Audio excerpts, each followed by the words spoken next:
नमस्कार, स्वागत है आपका डेली करंट अफेयर्स की सीरीज में। आज के इम्पोर्टेंट करंट अफेयर्स को हम लोग देखेंगे। वीडियो को आप लोग लाइक, शेयर और चैनल को सब्सक्राइब कर लें। चलिए वीडियो को स्टार्ट करते हैं। पहला इम्पोर्टेंट करंट अफेयर है लिक्विड रैमजेट फ्यूल, जो काफ़ी चर्चा में है। तो defence research and development organisation DRDO ने सोशल मीडिया पर एयर ब्रीदिंग इंजन के लिए लिक्विड रैमजेट फ्यूल बनाने की जानकारी दी है। Defence materials and stores research and development DMSRDE ने इस फ्यूल का सफल परीक्षण किया है। DRDO के मुताबिक इस फ्यूल को रैमजेट फ्यूल नाम दिया गया है। रैमजेट फ्यूल को सुपरसोनिक मिसाइलों के लिए इस्तेमाल किया जाएगा। रैमजेट मिसाइल प्रोपल्शन प्रणाली है जो रैमजेट इंजन सिस्टम पर बेस्ड है। रैमजेट फ्यूल को मेसर्स BPCL और messrs mineral oil corporation private limited ने मिलकर तैयार किया है। DRDO भारतीय रक्षा मंत्रालय की सब्सिडियरी यूनिट के तौर पर काम करता है। इसकी स्थापना 1958 में हुई थी, जिसका हेडक्वार्टर नई दिल्ली में है। नेक्स्ट इम्पोर्टेंट करंट अफेयर है HDFC लाइफ के नए चेयरमैन किनको बनाया गया है। तो HDFC लाइफ कंपनी ने बताया कि insurance regulatory and development authority ने केकी मिस्त्री को अध्यक्ष के रूप में नियुक्ति की मंजूरी दे दी है। केकी को पूर्व चेयरमैन और नॉन एग्जीक्यूटिव डायरेक्टर दीपक S पारिक की जगह नियुक्त किया गया है। अगला करंट अफेयर है गूगल ने वॉलेट ऐप भारत में लॉन्च किया है। तो टेक कंपनी गूगल ने भारत में एंड्रॉयड यूजर्स के लिए प्राइवेट डिजिटल वॉलेट लॉन्च किया है। इस ऐप में users debit card, credit card, loyalty card, gift card, event ticket और पास सहित अन्य चीजों को स्टोर करके इस्तेमाल कर सकते हैं। ये ऐप गूगल पे ऐप से अलग है, जो पैसे और फाइनेंस को मैनेज करने में मदद करता है। भारतीय मार्केट में अपनी उपस्थिति बढ़ाने के लिए गूगल ने 20 से ज्यादा ब्रांड्स के साथ पार्टनरशिप की है। इसमें PVR और INOX, air India, Indigo, Flipkart, pine labs, Kochi metro, AbhiBus समेत अन्य बिजनेस शामिल है। गूगल वॉलेट एक सिक्योर और डिजिटल वॉलेट है जो यूजर्स को कार्ड, इवेंट्स, टिकट और पास समेत अन्य चीजों को स्टोर करने की सुविधा देता है। इस वॉलेट की मदद से सभी कार्ड एक जगह पर आसानी से मिल जाएंगे, लेकिन इससे पेमेंट नहीं होगा। ठीक है। नेक्स्ट अगला करंट अफेयर है सलाम बिन रजाक का निधन हो गया है। तो नवी मुंबई में मशहूर उर्दू साहित्यकार सलाम बिन रजाक का निधन हो गया है। 83 वर्षीय रजाक का निधन लंबी बीमारी की वजह से हुआ है। सलाम के करीबी दोस्त सुसीम सहानी ने सोशल मीडिया X पर पोस्ट कर इसकी जानकारी दी। सलाम बिन रजाक की 50 से ज्यादा कहानियां ऑल इंडिया रेडियो पर प्रसारित हो चुकी हैं। सलाम को 2004 में साहित्य अकादमी पुरस्कार से सम्मानित किया गया था। उन्हें यह सम्मान मशहूर कहानी संग्रह शिकस्त बातों के दरमियान के लिए दिया गया था। सलाम को गालिब पुरस्कार, महाराष्ट्र उर्दू साहित्य अकादमी पुरस्कार समेत कई सम्मान मिले थे। सलाम की मुदब्बिर, जिंदगी अफसाना रही और नंगी दोपहर का सिपाही मशहूर कहानियां हैं। नेक्स्ट अगला करंट अफेयर है सफायर मीडिया ने 92.7 बिग FM खरीद लिया है।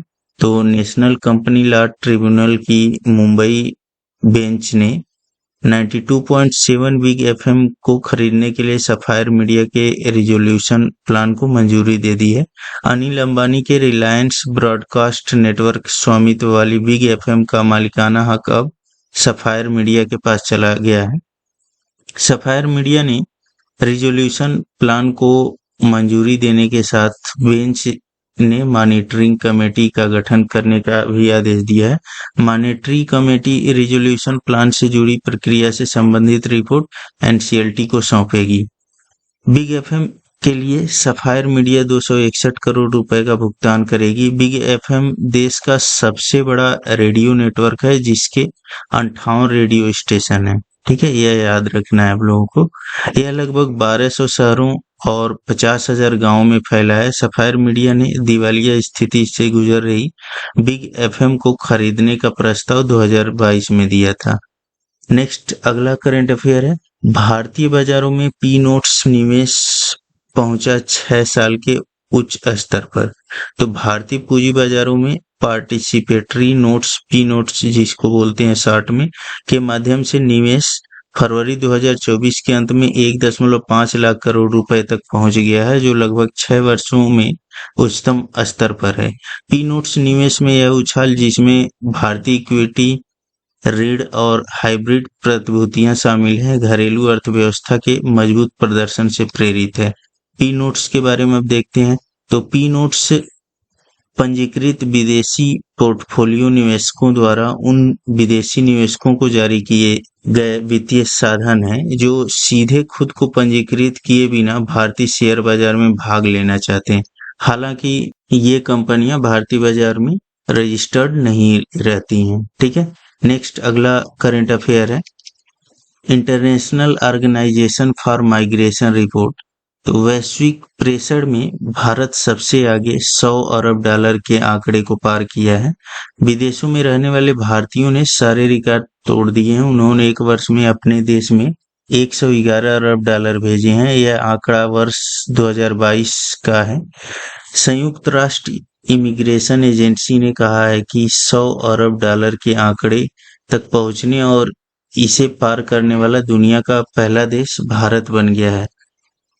इंटरनेशनल ऑर्गेनाइजेशन फॉर माइग्रेशन ने जारी रिपोर्ट में कहा है कि 2022 में भारत, मैक्सिको, चीन, फिलीपींस और फ्रांस शीर्ष 5 प्रवासियों की ओर घर भेजे गए धन प्राप्तकर्ता देश हैं। पाकिस्तान और बांग्लादेश इसके बाद आते हैं। ठीक है, नेक्स्ट अगला इंपॉर्टेंट करेंट अफेयर है, भारतीय सेना का OPFOR या विरोधी ताकतों नामक एक नई इकाई गठित की गई है। तो भारतीय सेना OPFOR या विरोधी ताकतों नामक एक नई इकाई स्थापित करने की प्रक्रिया में है, जिसका उद्देश्य सैन्य अभ्यास और युद्ध प्रशिक्षण के दौरान प्रतिकूल भूमिकाओं का अनुकरण करना है। प्रस्तावित OPFOR इकाई मौजूदा सैन्य इकाइयों से बनाई जाएगी और संभावित विरोधियों के हथियारों, संचालन विधियों और रणनीति को प्रतिबिंबित करेगी। नेक्स्ट अगला करंट अफेयर है, global pride of Sindhi award 2024। Shri Pawan Sindhi को उनके सामाजिक योगदान के लिए ग्लोबल प्राइड अवार्ड सिंधी 2024 से सम्मानित किया गया है। मुंबई में पुरस्कार समारोह ने मानवता, शांति और समृद्धि के प्रति उनके समर्पण का जश्न मनाया। श्री सिंधी ने राष्ट्र निर्माण में सेवा और सम्मान की भूमिका पर जोर देते हुए गुरुओं, प्रेस और समाज को उनके समर्थन के लिए धन्यवाद दिया। ठीक है, नेक्स्ट अगला करंट अफेयर है, एम्बर रिपोर्ट। तो एम्बर रिपोर्ट के अनुसार भारत 2024 में जापान को पछाड़कर विश्व का तीसरा सबसे बड़ा सौर ऊर्जा उत्पादक बन गया है। भारत ने 2015 में 9वें स्थान से 2024 में तीसरे स्थान पर अपनी तीव्र वृद्धि प्रदर्शित की है। ग्लोबल इलेक्ट्रिसिटी रिव्यू 2024 ने सौर ऊर्जा में भारत के महत्वपूर्ण योगदान पर प्रकाश डाला है, जिसमें सौर ऊर्जा वैश्विक का 5.5% और भारत के बिजली उत्पादन का 5.8% प्रतिनिधित्व करती है। नेक्स्ट करंट अफेयर है, फिल्म निर्माता संगीत शिवन का निधन। तो प्रसिद्ध फिल्म निर्माता संगीत शिवन, जो मलयालम और हिंदी सिनेमा दोनों में अपने कार्य के लिए जाने जाते हैं, उनका जो है 61 वर्ष की आयु में मुंबई में निधन हो गया है। उन्होंने योद्धा और क्या कूल हैं हम जैसे उल्लेखनीय फिल्मों का निर्देशन किया है। पिता शिवन और भाइयों संतोष और संजीव के साथ सिनेमाई प्रतिभाओं के परिवार से आने वाले संगीत शिवन अपने विविध निर्देशन उपक्रमों के साथ भारतीय फिल्म उद्योग में एक अस्थायी विरासत छोड़ गए हैं।